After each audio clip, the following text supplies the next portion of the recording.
आज यहाँ हमारे कांग्रेस पार्टी के एमपीज और देश में हर स्टेट में, हर कैपिटल में, डिस्ट्रिक्ट्स और ब्लॉक्स में कांग्रेस पार्टी जो प्राइस राइज है और ख़ासतौर से जो पेट्रोल और डीजल की प्राइस राइज है उस पर एजिटेशन कर रही है।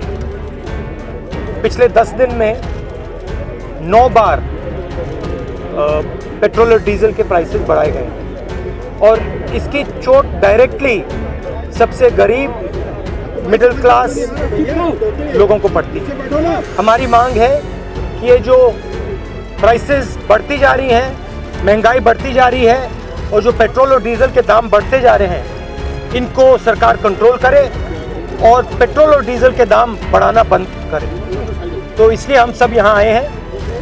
पूरे देश में हमारा प्रोटेस्ट चलेगा, काफ़ी दिनों के लिए चलेगा।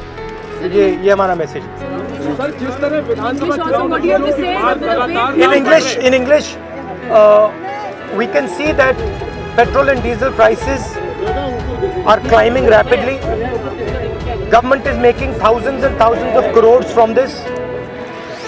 Over the last 10 days, 9 times they have been raised. Congress party is protesting across the country in districts, blocks, state capitals, here with our MPs against this price rise, against the rise of petrol and diesel prices. Government has to stop doing this. This is hurting the poorest people in the country and it's hurting the middle class. Government has to ensure that prices do not rise and they stop raising diesel and petrol prices. Thank you.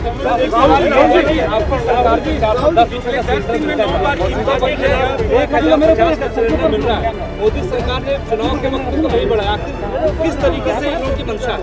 नहीं, देखिए वो तो सब लोग जानते हैं। Gas cylinder की price double हो गई है। 102 रुपये है पेट्रोल का दाम आज दिल्ली में। ये तो हिस्ट्री में कभी नहीं हुआ है इस लेवल की प्राइसेस।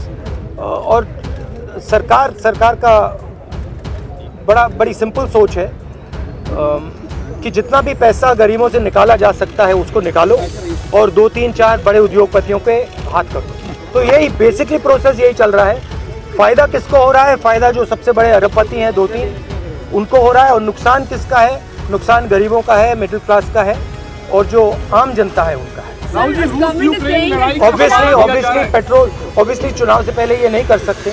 मैंने उस टाइम भी कहा था कि चुनाव के समय मैंने कहा था, देश की जनता से कहा था, पेट्रोल डीजल भर लो, अभी भर लो, क्योंकि बाद में मुसीबत आई।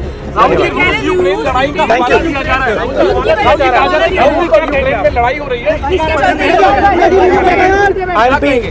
I'll think there's a debate in Parliament on Monday. Thank you, sir.